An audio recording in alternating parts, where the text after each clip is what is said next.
So gamitin ko na rin po itong baseline na 91. Magte-test po tayo ng tinola, no? Nagluto po si Mrs. ng tinola.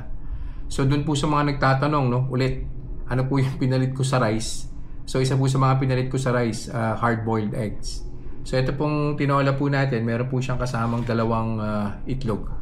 So para at least magsilbi, parang rice. So para hindi naman po nakakaumay na kainin si tinola. So kainin ko po siya. After an hour, check po tayo ng blood sugar spike. And we'll see kung ano po yung kalalabasan. Chicken na breast, tapos meron po siyang dahon ng sili. At saka ito pong nakikita nyo, hindi po ito papaya, sayote po ito. Ayan.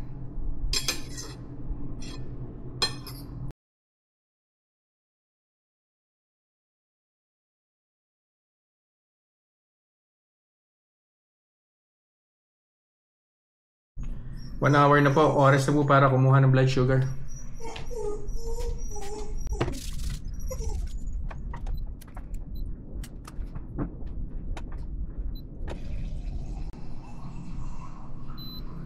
Yun.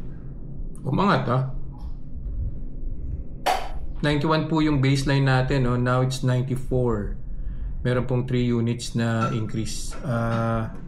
Galing siguro sa sayote. Yun lang naman po yung may carbs dun eh. Konti.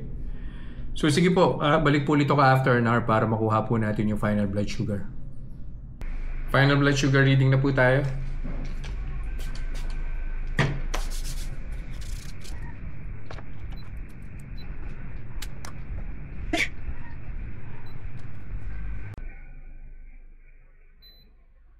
Yun.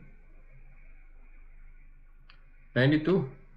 So, halos hindi po siya gumalaw, no? Nandun lang po siya sa level ng 90. I think we started at 91. Umakyat ng konti sa 94.